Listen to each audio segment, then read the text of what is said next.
गाना भी रिलीज होता है जनता रुकवन तारा ई लाइन गावे के परी मुकेश भैया माइक दो तारा के लाइन लगा होता कि नहीं खजानत लभरवा के बारे में नहीं देरी करेला गोली मारे में कि ओकर नौकर चाकर रोजगार धोएला तू गा दो आज गाना भी हमारे प्रचार हो जाएगा गाओ नहीं खजानत लभरवा के बारे में नहीं देरी करेला गोली मारे में ओकर नौकर चाकर घर कार धोएला गाओ कि नहीं खजानत लभरवा के बैठबा कि ना कि नहीं खजानत लभरवा के बारे में नहीं देरी करेला गोली मारे में नहीं देरी करेला गोली मारे में ओकर नौकर चाकर घर कार धोवेला कि ओकर नौकर चाकर घर कार धोवेला कार धोवेला अब हमरा लइका कहता कि तोरा यार लेखा रोज हथियार धोवेला तोरा यार लेखा रोज हथियार धोवेला तोरा यार लेखा रोज हथियार धोवेला तोरा यार लेखा लोग हथियार धोवेला तोरा यार लेखा नहीं खजानत लभरवा के बारे में नहीं देरी करेला गोली मारे में ओकर नौकर चाकर घर कार धोवेला अरे सुन तोरा यार लेखा रोज हथियार धोवेला तोरा यार लेखा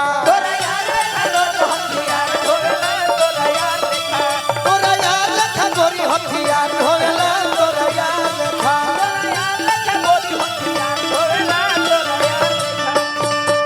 यह जन्मदिन के अनुपमा की ओर से स्वागत हमारे भाई अनुपमा के दिल से धन्यवाद। लेकिन अब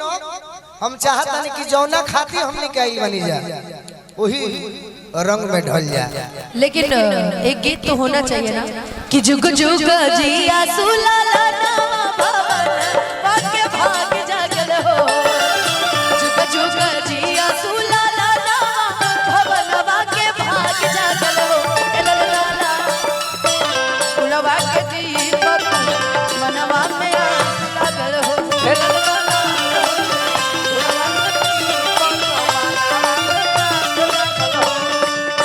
आज तो गोलू राजा के जन्मदिन पकावत तारू है बतिया तहार जन्मदिन जहिया होई तो हम गाई कि सतया था बीतले महीना की नौवा चढ़ी आइल हो सतया था बीतले महीना की नौवा चढ़ी आइल ललना धनिया के देह दुबरइल की मुह पियराइल हो ललना धनिया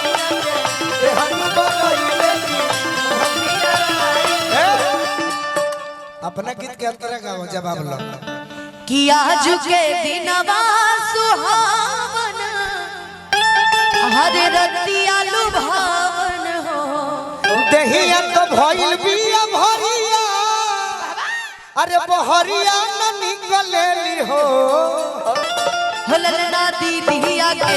होरिला जन्मले होरिला बड़ा सुंदर हो ललना ओही घरी पिया जी के पवत की खूब करी दी हती है ललना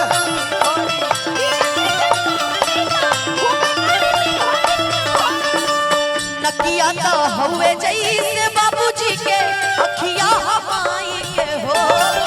दर्द कमरिया में विष भइले मनवा में खिस भइले हो नकिया तो हवे जैसे बाबूजी के अखिया हमाई के हो चनवा सुरुज हवा सगरो मजो ये अनुपमा कहता रे कि नकिया तो हवे जैसे बाबूजी के अखिया हमाई के हो एलन ना मुहवा चनवा सुरुज हवा सगरो अजोर भइल। अब हम कहते नहीं कि दर्द कमरिया में अरबी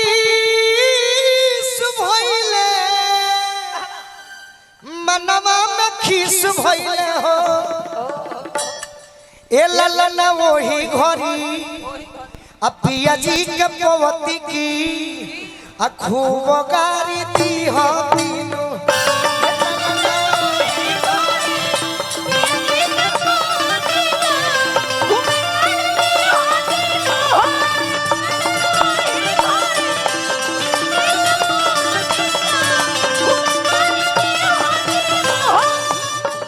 तहरा के एगो भोजपुरी के गीत सुना देते हैं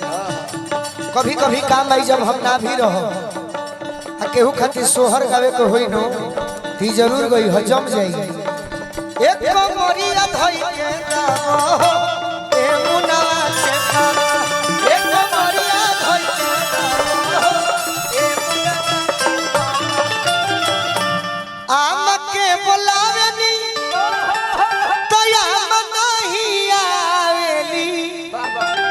आमा के बोलावे नी तया नहीं आवेली आवेली बाकी लेट से आवेली अरे भौजी से नाता तोड़ा हो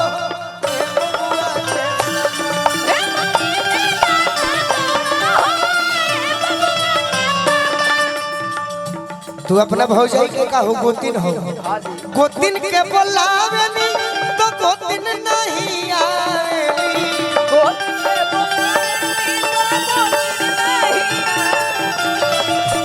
ए माई से नाता तोड़ा